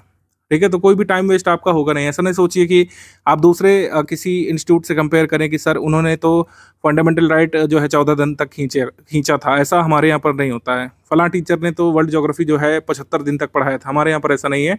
जितना UPPSC के लिए ज्योग्राफी की डिमांड है, चाहे वर्ल्ड ज्योग्राफी हो, चाहे इकोनॉमिक ज्योग्राफी हो, चाहे ह्यूमन ज्योग्राफी हो, जितना एग्जाम की डिमांड है उसको हम लोग कंप्लीट करा देंगे लिमिटेड स्टिपुलेटेड टाइम फ्रेम में, जिससे आप रिवाइज भी कर सकें।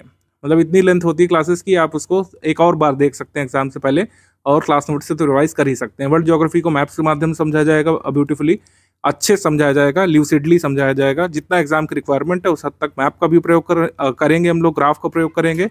कई सारे डायग्राम तो हमने स्टडी मटेरियल में इस बार डाले ही हैं। एनवायरमेंट इकोलॉजी से 6 प्रश्न आए थे। ठीक है, यूपी करंट अफेयर से एक ही था, लेकिन ये बढ़ सकता है क्योंकि पूर्व के वर्षों में 8 तक आए हैं, तो इस बार भी इस पर फोकस रहेगा।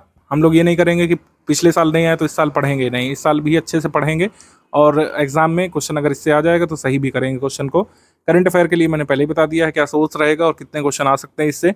मिसलेनियस के 3 प्रश्न आए थे, लेकिन पूर्व के वर्षों में 20 तक, 12 तक, 16 तक आए हैं, तो मिसलेनियस भी इस बार हमने अच्छे से अपडेट करके दे दिया है ग्रुप में। आप उसको लगातार पढ़ते रहिए। मिसलेनियस का जो अपडेट है वो 1 मंथ तक भी बदलने के चांस रहते हैं। जैसे 12 अक्टूबर का पेपर है, सितंबर 15 तारीख तक भी कुछ डेटा ऐसा हो सकता है बदल जाएगा। तो सितंबर 15 तक या सितंबर 10 तारीख तक जो है, 10 या 15 तारीख तक जो भी अपडेट होगा वो हम ग्रुप में प्रोवाइड कर देंगे आपको, कि जो है कोल प्रोड्यूसर में अब भारत जो है सेकंड नहीं है, थर्ड है, या फिर जो भी मतलब ऐसा कोई अपडेट होता है। सब्जियों के प्रोडक्शन में स्टेट आगे आ गया है, दूध के प्रोडक्शन में अभी ये स्टेट को ओवरटेक कर चुका है। ऐसे जो छोटे छोटे अपडेट्स होते हैं, न्यूएंसेस होते हैं, वो हम अपडेट कर देंगे आपको। एग्जाम से 20-21 दिवस पहले तक का डेटा रिवाइज करा देंगे। अभी तक का तो जो दिया जा चुका है उसको रिवाइज करिए। कोई भी अपडेट होता है तो उसको एग्जाम से 21 दिवस पहले हम लोग क्लियर कर देते हैं। ये हमारा रूटीन है। जो लोग पहले से ग्रुप ज्वाइन करें, मतलब पहले के वर्षों में अगर आपने ज्वाइन किया किसी एग्जाम के लिए, तो आपको पता है कि स्टडी फॉर सिविल सर्विसेज बहुत प्रोफेशनली काम करता है, प्रोफिशिएंटली हर चीज़ को अपडेट करते हैं हम लोग, और एक निश्चित समय पर सारे अपडेट आप तक पहुंच जाते हैं। कई बार हमारे इंस्टीट्यूट के बहुत जेन्युइन एफर्ट्स को भी क्वेश्चन किया गया है, और उनमें से एक है कि क्या 9-10 हज़ार सवाल लगाना जरूरी है 150 क्वेश्चंस वाले स्टेट पीसीएस के पेपर को करने के लिए यूपीपीएससी में। तो मैं आपको बता दूं, जिस हिसाब से पेपर आ रहे हैं, चाहे आप पेपर ले लीजिए 2024 वाला या फिर इससे पहले जो कैंसिल्ड पेपर है आरओ वाला, इन दोनों को आप लोग देख लीजिए बिना 9-10 हज़ार सवाल लगाए, क्योंकि सिलेबस बड़ा है इस वजह से 9-10 हज़ार। कोई हमको नंबर नहीं अचीव करना है यहाँ पर, क्वांटिटी से मतलब ही नहीं है। जिस हिसाब से पेपर आ रहा है उसकी डिमांड को पूरा करने के लिए, हमको कट ऑफ निकालने की डिमांड को पूरा करने के लिए 9 से 10 हज़ार क्वेश्चन लगाने ही पड़ेंगे, क्योंकि बड़ा सिलेबस है। छोटा सिलेबस होता तो 2-3 हज़ार क्वेश्चन से भी काम हो जाता। अब जैसे ल्यूपिक्स मिशन से ये 2 स्टेटमेंट वाला प्रश्न पूछा गया था, इसमें कई सारे लोग कंफ्यूज हुए हैं और उन लोगों ने जो है गलत किया है इसको। ज्यादातर लोगों ने इस प्रश्न को डी लगाया था, और काफी सारे लोग हताश भी हुए थे इसको ध्यान से पढ़ने के बाद। आपको आते हुए प्रश्न गलत होते हुए देखने को मिलेंगे, कई सारे, एक नहीं कई सारे प्रश्न आपको लगेगा एग्जाम हॉल में बाहर आने पर कि ये तो मैंने गलत कर दिया, जबकि मैं इसको सही कर सकता था। ऐसे में आप बेवकूफ हैं, ऐसा कुछ नहीं है। आपने प्रैक्टिस कम करी है। जब आप प्रैक्टिस कम करते हैं, ऐसी चीजों में मिस करते हैं, आयोग बनाता ही ऐसा पेपर है कि प्रैक्टिस ना करने वाले लोग जो है छट जाएं, उनके क्वेश्चन गलत हों। आप डायरेक्टली जो है संवाद कर रहे होते हैं एक तरीके से पेपर को अटेम्प्ट करते समय एग्जाम बोर्ड से, ठीक है। वो एक्चुअली होता नहीं है, मतलब आयोग का बोर्ड आपके सामने नहीं है, उनका बनाया हुआ क्वेश्चन पेपर आपके सामने है, वो आपका पूरा टेस्ट वहां पे कर लेते हैं। लूनर पोलर एक्सप्लोरेशन मिशन जो है ल्यूपेक्स मिशन चर्चा में था, सबने पढ़ाया भी इसको, सब बढ़िया रहा। इसमें भारत जापान के बीच ये संयुक्त चंद्र मिशन था, ये सबने पढ़ाया। लेकिन ज्यादातर इंस्टीट्यूट्स ने पहली बात तो ये फैक्ट मिस किया कि लैंडर कौन डेवलप कर रहा है, रोवर कौन डेवलप कर रहा है। हमने इसको पूरा पढ़ाया था, लेकिन कई हमारे छात्र भी इसको गलत करके आए जो लोग प्रैक्टिस नहीं किए थे। जब आप प्रैक्टिस नहीं करते हैं तो आप जो है पूरे स्टेटमेंट को ध्यान से पढ़ने का मन नहीं बनाते हैं, आप इसकी तैयारी में ही नहीं होते हैं। कुछ लोगों ने इसको देखा कि अच्छा हाँ जाक्सा शामिल है, लैंडर है, रोवर है, इसरो है, जाक्सा है, तो इसको सही कर दिया, जबकि गलत है। इस पे ध्यान से पढ़िए। लैंडर विकसित करने के लिए जाक्सा जिम्मेदार है, ये रॉन्ग स्टेटमेंट है। लैंडर तो इसरो को बनाना है, रोवर डेवलप करना है जाक्सा को, जापान स्पेस एक्सप्लोरेशन एजेंसी को जो है बनाना है, ठीक है, रोवर, ठीक है। लैंडर किसको डेवलप करना है, इसरो को डेवलप करना है। यहाँ पे उल्टा लिखा हुआ है, तो इस वजह से ये स्टेटमेंट जो है रॉन्ग हो जाता है। आंसर यहाँ पर सी होगा। ये जिन लोगों ने प्रैक्टिस की है उनका नहीं गलत हुआ था, जिन लोगों ने प्रैक्टिस नहीं की उनका ये सवाल गलत हुआ। कई बार ऐसा हुआ है कि स्टडी फॉर सिविल सर्विस ने कई सारे क्विज क्वेश्चन पूछे, ठीक है। कई बार ऐसे क्वेश्चन हमको देखने को मिले हैं कि हमने जो है 4 सवाल पूछे आपसे पेड क्विज ग्रुप में, उन 4 को मिलाकर के एक प्रश्न आपके सामने एग्जाम में आ गया। ऐसा ही एक प्रश्न ये था। इसमें east Indian association, national Indian association, Indian society, Indian association, इनको हमने प्रैक्टिस कराया कई बार। अब इनको क्रोनोलॉजी में लगाने के लिए पूछ लिया, तो जब तक आपने प्रैक्टिस नहीं करी थी आप यहाँ पे फंस जाते। आपको इंडिविजुअली पूछा जाता तो हो सकता है आप ऑप्शन सेलिब्रेट कर लेते, लेकिन जब इस तरीके का प्रश्न आता है तो प्रैक्टिस का बहुत महत्व बढ़ जाता है। अगर आपने इनकी प्रैक्टिस नहीं की तो आप इसको निश्चित तौर पर क्रोनोलॉजी में नहीं लगा पाते। अन्य भी क्रोनोलॉजी के सवाल आए थे, वो ऐसे ही थे कि आपको प्रैक्टिस की हुई होनी चाहिए। कुछ प्रश्न तो ऐसे होते हैं जिसमें मेरा मानना है कि बिना अभ्यास के आप नहीं कर सकते थे, कितनी पढ़ाई आपने की हो, कितना भी डेप्थ में उस टॉपिक को पढ़ा हो, जब तक आपने वैसे प्रश्नों का अभ्यास ना किया हो तब तक आप नहीं कर सकते थे। उनमें से एक प्रश्न ये आया था 2024 वाले प्रीलिम्स में, सतत विकास की अवधारणा को ब्रिटलैंड रिपोर्ट द्वारा लोकप्रिय बनाया गया था। ये कथन जो है सही है। सेकंड यहाँ पे कहा गया है कि ब्रिटलैंड रिपोर्ट को विकास की सीमाओं या फिर लिमिट टू ग्रोथ के रूप में जाना जाता है। अब यहाँ पर 2 चीजें हैं, या तो आपको बताओ कि ब्रिटलैंड रिपोर्ट द्वारा सतत विकास को जब बताया गया था तो किस रिपोर्ट बताया गया था। वो रिपोर्ट का नाम आर कॉमन फ्यूचर था, आर कॉमन फ्यूचर था। या तो ये फैक्ट आपको पता होता तब आप इसको एलिब्रेट कर लेते, या तो आपको ये पता होता कि लिमिट टू ग्रोथ रिपोर्ट जो है ये जो है ब्रिटलैंड रिपोर्ट नहीं थी, ये एक्चुअली अलग रिपोर्ट थी, 1972 में आई थी, और ये क्लब ऑफ रोम की रिपोर्ट थी, क्लब ऑफ रोम, ठीक। तो इस तरीके से आप कर सकते थे इसको, अगर दोनों में से कोई एक तथ्य आपको पता होता। और इन सभी तथ्यों की प्रैक्टिस हमारी पेड क्विज में कराई गई थी, हमारी टेस्ट सीरीज में कई बार इनसे क्वेश्चन पूछा गया। ऐसे ही माल्थूसियन थ्योरी वाला, जिसने अच्छे से समझा होगा, माल्थूसियन थ्योरी पर हमने बकायदा एक वीडियो दिया था पेड क्विज ग्रुप में, जिससे क्वेश्चन आया। ग्लोबल साउथ ग्लोबल नॉर्थ का कंसेप्ट बताते हुए मैंने एक वीडियो दिया था क्विज ग्रुप में, जिसमें डायरेक्टली क्वेश्चन आया। मैंने पूरा उसमें मैप से समझाया था कि ग्लोबल नॉर्थ कौन सा है, ग्लोबल साउथ कौन सा है, ऑस्ट्रेलिया और इंग्लैंड को ग्लोबल नॉर्थ मानेंगे या फिर ग्लोबल साउथ मानेंगे, सब उसमें बताया आपको। कुछ सवालों में एलिमिनेशन मेथड वर्क कर जाता है, लेकिन एलिमिनेशन करने के लिए भी आपको प्रैक्टिस होनी चाहिए। इब नदी घाटी जो है ये कहाँ पड़ेगी? इब नदी महानदी की सहायक नदी है, तो जाहिर सी बात है ओडिशा में पड़ेगी। अगर इतना भी यहाँ पर कंसेप्ट आपका क्लियर हो गया होता तो आप इसमें एलिमिनेट कर ले जाते। ठीक, हमारा आंसर क्या हो जाएगा इसमें? हमारा आंसर इसमें हो जाएगा सी। बाकी सारे एलिमिनेट हो गए होते अगर आपको पता होता कि इब नदी घाटी जो है ये आपको ओडिशा में देखने को मिलेगी। हमारे स्टडी मटेरियल में भी ऐसा नहीं कि सारे तथ्य नहीं मिलेंगे, लेकिन वही मैंने कहा कि जब तक प्रैक्टिस नहीं होती है, चाहे आपने कितनी बार उसको सही पढ़ा हो, गलत करने की संभावना हमेशा बनी रहती है। क्योंकि आयोग आप देख रहे हैं किस तरीके से इन क्वेश्चन को ऊपर नीचे इन ऑप्शंस को ऊपर नीचे कर रहा है। पहले क्या होता था कि पहले ये होता था कि ए और आर दोनों सही, आर ए की सही व्याख्या कर रहा है, वो ए में दिया रहता था, लेकिन इसको कहीं पर बी में दे दे रहे हैं, कहीं पर डी में दे दे रहे हैं, कहीं पर सी में दे दे रहे हैं, तो इससे आप कंफ्यूज होते ही हैं। तो आयोग आपसे एक कदम आगे रहना चाहता है, लेकिन आपको प्रिपरेशन के दौरान स्टडी फॉर सिविल सर्विस के साथ जुड़ करके आयोग से एक कदम आगे रहना है, तभी जो है आप जो है एक्सेल कर सकते हैं और सुनिश्चित कर सकते हैं अपना कट ऑफ निकालना। स्टडी फॉर सिविल सर्विसेज के फुल पेड बैच में और स्टडी फॉर सिविल सर्विसेज के टेस्ट सीरीज बैच में हम लोग कुल मिलाकर 58 टेस्ट सीरीज इस बार देंगे। अब तक का सबसे हाईएस्ट हमने नंबर रखा है। फीस वगैरह वही रखी गई है पिछले सालों जैसी, लेकिन इस बार टेस्ट सीरीज की संख्या हमने बढ़ाई है, क्योंकि एग्जाम की डिमांड पूरा करने पर स्टडी फॉर सिविल सर्विस विश्वास रखता है। और एग्जाम की डिमांड ये कहती है कि आपको जितने प्रश्न लगाने चाहिए एग्जाम से पहले, उसकी संख्या बढ़ानी पड़ सकती है। आपको अच्छे से ज़्यादा प्रश्न यहाँ पे सॉल्व करने पड़ेंगे, क्योंकि डीप डाउन अब आयोग उतर रहा है। आयोग टॉपिक डाइवर्सिफाई कर रहा है अपने। पहले कुछ गिने चुने टॉपिक होते थे, जैसे पॉलिटी है, कुछ गिने चुने टॉपिक होते थे, 8-10 उसी से प्रश्न होते थे 20 तक, लेकिन अब ऐसा नहीं है। अगर 20 प्रश्न आ रहे हैं पॉलिटी से, तो 20 चैप्टर को भी टच किया गया है, 20 से ज़्यादा चैप्टर को टच करके क्वेश्चन बनाया गया है। ऐसे ही ज्योग्राफी में भी है कि वर्ल्ड ज्योग्राफी से, इंडियन ज्योग्राफी से, फिजिकल ज्योग्राफी से, इकोनॉमिक ज्योग्राफी से पूरे डाइवर्सिफाइड तरीके से प्रश्न बनाए गए हैं। तो हर टॉपिक को टच करने के लिए नंबर ऑफ क्वेश्चन बढ़ाने पड़ सकते हैं। 15 जुलाई से आपके टेस्ट यहाँ पर शुरू हो जाएंगे। हमारे टेस्ट जरूर लगाइएगा आप। स्टडी फॉर सिविल सर्विस के टेस्ट सभी लोग लगभग लगाते हैं। मुझे नहीं लगता कि 20% भी परीक्षार्थी ऐसे होंगे जो सिलेक्ट होते हैं और स्टडी फॉर सिविल सर्विस का टेस्ट ना लगाते हो। आप कहीं से भी पढ़ें, स्टडी फॉर सिविल सर्विस का टेस्ट जरूर लगाते हैं आप लोग, और इसका एक कारण भी है। स्टडी फॉर सिविल सर्विस की टेस्ट सीरीज एग्जाम रेलिवेंट है, और एग्जाम रेलिवेंट बनाने के लिए हमारी टीम ने लगातार प्रयास किए हैं। स्टडी फॉर सिविल सर्विस की टेस्ट सीरीज रेलिवेंट इसलिए क्योंकि स्टडी फॉर सिविल सर्विस की टेस्ट सीरीज टीम ने इसको रेलिवेंट बनाए रखा है सस्टेन्ड एफर्ट लगाते हुए। सस्टेन्ड एफर्ट क्या क्या है भाई? सस्टेन्ड एफर्ट है कि टेस्ट सीरीज हर साल नई ड्राफ्ट की जाती है। ठीक है, पूरे सिलेबस के आधार पर हम क्वेश्चन ड्राफ्ट करते हैं। आप टेस्ट सीरीज मिला सकते हैं खुद ही। पिछले 4 साल की टेस्ट सीरीज आप उठाइए, सारे अलग अलग टेस्ट प्रिंट करिए। ऐसा कोई करेगा नहीं, क्यों ही करेगा, लेकिन जिन लोगों को इंटरेस्ट है वो देखिएगा कि हमारे टेस्ट सीरीज के क्वेश्चन बहुत ही रेयरली रिपीट होते हैं। अगर कोई ऐसा कंसेप्ट है जो बहुत जरूरी है हर साल के लिए, वो भले ही रिपीट हुआ हो, लेकिन हमारे टेस्ट जो है रिपीट हो मतलब टेस्ट के क्वेश्चन रिपीट नहीं होते हैं, क्योंकि फ्रेश ड्राफ्ट किए जाते हैं, फ्रेशली कोऑर्डिनेट किए जाते हैं। ठीक है, क्योंकि एग्जाम की डिमांड ऐसी है, क्वेश्चन को नए तरीके से ही बनाना एग्जाम की डिमांड है। हम जिस टॉपिक से क्वेश्चन पूछ चुके हैं उसी टॉपिक से पूछेंगे, लेकिन नए तरीके से। ऐसा ही आयोग भी करता है, जिस टॉपिक से क्वेश्चन आ चुका है 2024 में, 2023 में, 2025 में भी आएगा, लेकिन नए तरीके से। हो सकता है जो सरल सवाल पूछा गया उसको कठिन तरीके से प्रस्तुत किया जाए। तो ऐसे ही क्वेश्चन जो है हमारे टेस्ट सीरीज टीम के द्वारा ड्राफ्ट किए जाते हैं। लगातार इस पर काम होता है, डेली बेसिस पर काम होता है। ठीक है, तभी टेस्ट सीरीज को रेलिवेंट बनाए रखा गया है। स्टडी फॉर सिविल सर्विसेज की टेस्ट सीरीज कवरेज पर फोकस करती है। अगर आप हमारी सारी टेस्ट सीरीज लगाएंगे पूरी 58, तो सिलेबस का जो एक बड़ा पोर्शन है वो ऑलरेडी रिवाइज कर ले जाएंगे। तो रिवीजन में आपको हेल्प करती है। अगर आप पूरा टेस्ट सीरीज के मतलब कह सकते हैं सारे क्वेश्चन सॉल्व करते हैं, एक्सप्लेनेशन पढ़ते हैं, तो एक बड़ा पोर्शन या फिर कह सकते हैं सिग्निफिकेंट पोर्शन कंप्लीट कर ले जाते हैं। पेड क्विज हम लोग देते हैं, ये इसकी सप्लीमेंट्री रहती है। पेड क्विज कैसा रहता है कि एकदम एग्जाम को मिमिक करने का प्रयास किया जाता है। जैसे क्वेश्चन एग्जाम में आते हैं, मतलब ईजी भी आते हैं, डिफिकल्ट भी आते हैं, मॉडरेट भी आते हैं, डिफिकल्ट भी आते हैं क्वेश्चन, लेंदी भी आते हैं, छोटे भी आते हैं। तो वैसे क्वेश्चन सारे तरीके के इसमें पूछने का प्रयास किया जाता है, जिससे एग्जाम में जैसे क्वेश्चन आने वाले हैं उसका माहौल आप डेली बेसिस पर देखें। मतलब आपके डिवाइस पर ये एक्सेस रहता है कि आप डेली बेसिस पर कुछ ना कुछ क्वेश्चन सॉल्व करते ही हैं। आपकी हैबिट बन जाती है 4 ऑप्शन में से एक सही निकालने की। तो ये आपको हेल्प करता है एग्जाम में। जैसे कुछ लोग क्या करते हैं कि एग्जाम प्रेशर ही नहीं झेल पाते हैं। कुछ लोगों का ऐसा कहना है कि अगर आप एसी रूम में बैठ करके 100 सवाल सॉल्व करते हैं तो ज़्यादा स्कोर करेंगे। वहाँ के माहौल में कई बार आपको हर क्वेश्चन में डाउट आएगा। तो ये उन्हीं को होता है जो कम क्वेश्चन सॉल्व करके जाते हैं एग्जाम से पहले। अगर आप जो है 8-10 हज़ार क्वेश्चन लगा करके जाएंगे, कई सारे लोगों ने क्रिटिसाइज किया था उससे पहले कि आप जो है 8-10 हज़ार क्वेश्चन की बात कर रहे हैं, जो कि फिजिबल नहीं है। बिल्कुल फिजिबल है, एग्जाम की डिमांड ऐसी है। कई सारे क्वेश्चन ऐसे हैं जो बिना जो कह सकते हैं पूर्व तैयारी के नहीं हो सकते थे। आप कितना भी उस टॉपिक को पढ़े हों, अगर उससे संबंधित प्रश्न नहीं लगाए होंगे तो कई बार उसको नहीं कर सकते हैं। तो कवरेज और जो हमारी टेस्ट सीरीज होती है इन्फॉर्मेशन डेंस भी होती है।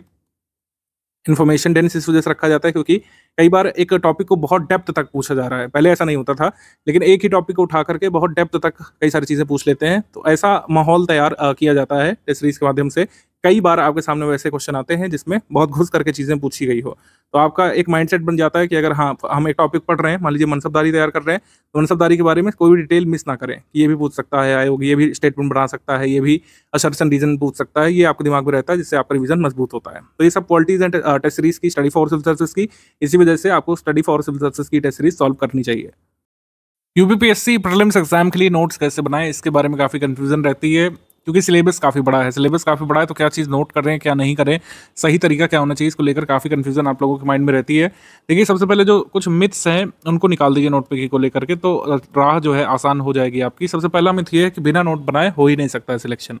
कुछ लोग ऐसा मानते हैं कि बिना नोट्स बनाए चयन हो ही नहीं सकता है। नोट बनाना बहुत ज़रूरी है, ये बात सच है। नोट बनाने से आपकी स्टडी मजबूत होती है, लेकिन ऐसा कोई अनिवार्यता नहीं है कि आप नोट्स नहीं बनाएंगे तो आप सिलेक्ट हो ही नहीं सकते प्रीलिम्स में, मेंस में। ऐसा कभी नहीं हुआ है। आंसर राइटिंग तो अनिवार्य शर्त है, उसके बिना नहीं हो सकता है सिलेक्शन। लेकिन नोट्स बनाए बिना भी कई सारे लोग सिलेक्ट हुए हैं। नोट्स बनाए बिना जो लोग पढ़ाई करते हैं वो मल्टीपल टाइम्स रिवीजन रीडिंग करते हैं, और ये मेथड भी उनके लिए कारगर होता है। आपके लिए जो मेथड वर्क करता है उसके हिसाब से आप करिए। नोट्स वैसे तो बनाना चाहिए, मेरा रिकमेंडेशन भी होता है कि आप कोई भी जीएस का सब्जेक्ट पढ़ें, करंट अफेयर पढ़ें, कोई भी वीडियो सुन रहे हो, आपके हाथ में एक ब्लैंक नोटबुक और एक पेन या पेंसिल होनी ही चाहिए। जैसे मैथ्स में हम लोगों के जो टीचर हैं स्कूल में, कॉलेज में, वो कहा करते थे कि मैथ्स बिना नोटबुक और पेंसिल के नहीं सॉल्व किया जाता है। ये बात सच है। जीएस के लिए भी आपको जीएस पढ़ते समय, करंट अफेयर पढ़ते समय एक हाथ में कुछ लिखने का स्टेशनरी रखना चाहिए, जैसे पेन पेंसिल हो गया, और एक खाली कागज़ या नोटबुक। नोटबुक सही रहता है, खाली कागज़ में कागज़ पता नहीं कहाँ चला जाता है, फिर बाद में वो कभी नहीं मिलता है। तो एक नोटबुक रखिए, उसको नोटबुक नाम दे दीजिए। उसमें आप किसी भी सब्जेक्ट के नोट्स बनाइए यहाँ पे, मतलब उसको सब्जेक्ट वाइज डिवीजन मत करिए। एक मोटी कॉपी ले लीजिए और उसी में जो है नोट पिकिंग करिए। जो भी आप टॉपिक पढ़ रहे हैं उसका इस तरीके के नोट बनाइए। नोट पिकिंग में जैसे कुछ लोग कहते हैं सुंदर नोट्स बनाने चाहिए, ऐसा कोई अनिवार्यता नहीं है कि नोट सुंदर दिखें आपके। जैसे कुछ लोग बोलते हैं मुझसे कि सर आप तो अच्छा नोट दिखा रहे हो अपने जो है कह सकते हैं वीडियो में, हम लोग ऐसा क्यों नहीं बनाए, हम लोग ऐसा क्यों नहीं बनाए। इसका उत्तर ये है कि मुझे ये नोट करने में टाइम लगा है, जबकि नोट पिकिंग का पर्पस ये है आपका टाइम बचाना। अगर आप प्रियम्बल का नोट्स जो है बना रहे हैं, ऐसे सुंदर सुंदर बना रहे हैं, तो आपको बहुत ज़्यादा टाइम लग जाएगा। इतने में तो पूरा फंडामेंटल राइट्स का चैप्टर भी पढ़ा जा सकता है। वो कहने का आशय यह है कि नोट्स बहुत कम समय में बनाना चाहिए। आप मुझे वीडियो में शो करना है आपको, अगर मैं गंदा संदा नोट दिखाऊंगा तो आपको समझ में नहीं आएगा, इस वजह से मैंने इसको ऐसे लिखा है। आप जो है छोटी सी जगह का यूज़ करके ज़्यादा से ज़्यादा तथ्य नोट करिए, भले ही वो गंदी राइटिंग में हो, आपको समझ आ जाना चाहिए। बस वो नोट आपके लिए है, आपके रिवीजन के लिए है, वो चेकिंग होने नहीं जाना है। वो आपकी आंसर राइटिंग की कॉपी नहीं जो चेक होने जाएगी। तो आप ये बिल्कुल दिमाग से निकाल दीजिए कि नोट्स बहुत सुंदर होने चाहिए, जैसे टॉपर लोग बनाते हैं वैसा होना चाहिए, या फिर जैसे मैंने दिखाया वैसा होना चाहिए। आप दूसरों के हिसाब से नोट बनाए ही नहीं। नोट पिकिंग का आपका खुद का तरीका जो है एक्सप्लोर करिए। पढ़ाई करते हुए जब लिखना चालू करेंगे तो आप खुद ही नोट्स बनाना सीखेंगे। सबसे जो सत्य बात है वो यही है, नोट्स बनाना वही लोग सीखते हैं जो नोट करते हैं। कोई भी मेथड किसी का कॉपी करने की ज़रूरत नहीं है, ना मेरा मेथड कॉपी करने की ज़रूरत है, ना XYZ किसी भी टॉपर का मेथड आपको कॉपी करने की ज़रूरत नहीं है। जो बेसिक गाइडलाइन है नोट मेकिंग की वो बस समझ लीजिए। यहाँ पर सामान्य निर्देश ये है कि नोट्स हमेशा शॉर्ट और क्रिस्प होने चाहिए। शॉर्ट, क्रिस्प और इन्फॉर्मेशन डेंस होने चाहिए नोट्स, रेलिवेंट नोट्स आपके होने चाहिए। अब रेलिवेंसी जो है आप पढ़ते हुए आगे सीखेंगे। कुछ लोगों को ये भी लगता है कि पहले दिन से नोट बनाने लगना चाहिए, ऐसा नहीं है। आप पहले पढ़िए, अगर आप पेड ग्रुप को ज्वाइन करे हुए हैं, आप अभी आए हैं, आप पहले पढ़िए, एक दो बुक खत्म करिए, तब आपको अंदाजा पड़ेगा नोट्स कैसे बनेंगे। और शुरुआत से ही अच्छे नोट्स बनने लगेंगे ये भी उम्मीद मत करिएगा। नोट मेकिंग एक सतत प्रक्रिया है, जब आप कई पन्ने भरेंगे तो खुद ही समझ में आने लगेगा। नोट्स को शॉर्ट रखने की ट्रिक हमेशा ध्यान रखिए कि छोटा छोटा लिखिए यहाँ पे, और जो है जगह का ज़्यादा से ज़्यादा यूज़ करिए। जैसे प्रियम्बल का नोट है, ये बनने को 4 पेजेस में बन सकता था, लेकिन मैंने बड़े बड़े फॉन्ट में भी आपको दिखाने के लिए ऐसा बनाया है कि ये A3 साइज़ में ये कवर हो गया है, जबकि मैंने यहाँ पर कुछ पिक्स भी डाली हैं। अगर आप पिक्स नहीं डालेंगे तो आधे पेज में भी ये नोट किया जा सकता था पूरा, ठीक है। इसमें मैंने प्रियम्बल प्रस्तावना के बारे में बताया है। तो प्रस्तावना से जुड़ी जितनी भी चीज़ें हमारे एग्जाम में अब तक पूछी गई हैं, जो आगे पूछी जा सकती है, और प्रस्तावना को केंद्र में लिख करके मैंने प्रस्तावना से ये सवाल किया है, वॉट प्रस्तावना क्या है। मेरे नोट को पढ़ करके इस सवाल का जवाब मिल जाएगा। प्रस्तावना से एसोसिएटेड सवाल एक व्हेन बन सकता है कि कब अस्तित्व में आई थी, प्रस्तावना को कब जैसे अंगीकार किया गया, ये पूछ सकते हैं। प्रस्तावना जो है कैसे अस्तित्व में आई, हाउ, इसका पूरा यहाँ पे बैकड्रॉप दिया हुआ है कि जो ऑब्जेक्टिव रिजोल्यूशन जो है जवाहरलाल नेहरू जी ने कह सकते हैं मूव किया था 13 दिसंबर 1946 को, 22 जनवरी 1947 को एक्सेप्ट किया गया था इसको। यही हमारे संविधान की प्रस्तावना का आधार बिंदु बना। ऑब्जेक्टिव रिजोल्यूशन यूएस के संविधान से प्रेरित है। ये एग्जाम में पूछा जा चुका है। प्रियम्बल मैंने यहाँ पर इसकी पिक डाल दी है, आप चाहे तो पिक ना भी डालें, ठीक है। प्रियम्बल वैसे भी रटा होना चाहिए। प्रियम्बल क्या हमारे संविधान का भाग है, तो हमारे संविधान का भाग है। ये किस किस मामलों में बताया गया था? केशवचंद्र भारती मामले में बताया गया था, LIC ऑफ इंडिया मामले में बताया गया था कि हाँ प्रियम्बल जो है संविधान का भाग है, लेकिन ये हमारे न्यायालयों में इन्फोर्सेबल नहीं है, वाद योग्य नहीं है और इसको लागू नहीं किया जा सकता है। LIC ऑफ इंडिया मामले में, केशवचंद्र भारती मामले में कहा गया था। जो क्वेश्चन कुछ पूछे गए हैं उसको मैंने डायरेक्टली पिक फॉर्म में लिख दिया, आप चाहें तो क्वेश्चन का आंसर इस पर जोड़ सकते हैं इसमें। तो ये काफ़ी रिच नोट्स आपका प्रियम्बल का बच जाएगा। और भी कई सारी चीज़ें इसमें, आइडिया ऑफ जस्टिस ये कहाँ से बोरो किया गया? USSR से। जो फ्रांसीसी क्रांति से कौन कौन से तत्व लिए गए प्रियम्बल के? लिबर्टी, इक्वलिटी एंड फ्रेटर्निटी के, ठीक है। और भी कई सारी चीज़ें जो पूछी जा सकती हैं वो हमने यहाँ पर लिख दिया है। जैसे ये केसेस जो है इनके ईयर भी मैंने लिख दिया है। अब ये मैंने कैसे अंदाज़ा लिया कि ये इंपॉर्टेंट है? क्योंकि हमने PYQ पढ़ा है, मैंने कई साल पढ़ाया है, तो मुझे पता है। अगर आप एकदम से तैयारी करने उतरे तो हो सकता है आपको ना पता हो, तो आगे जाकर के आप अपने नोट्स में संशोधन भी कर सकते हैं, ठीक है। धीरे धीरे, जैसे मैंने कहा, आप चैप्टर दर चैप्टर, बुक पर बुक जब पढ़ते हुए आगे बढ़ेंगे तो नोट मेकिंग आपकी और इनरिच होती जाएगी, कोई चिंता वाली बात नहीं है। लेकिन नोट्स जो है शॉर्ट रहने चाहिए, क्रिस्प रहने चाहिए, कम पेज में होने चाहिए, कम लाइनों में होने चाहिए, ये ध्यान रखिएगा। नोट्स कोशिश करिए पॉइंट फॉर्म में बनाइए या फिर इस तरीके से डायग्राम फॉर्म में बनाइए, पैराग्राफ फॉर्म में नोट नहीं बनाइएगा, ये ध्यान रखिएगा।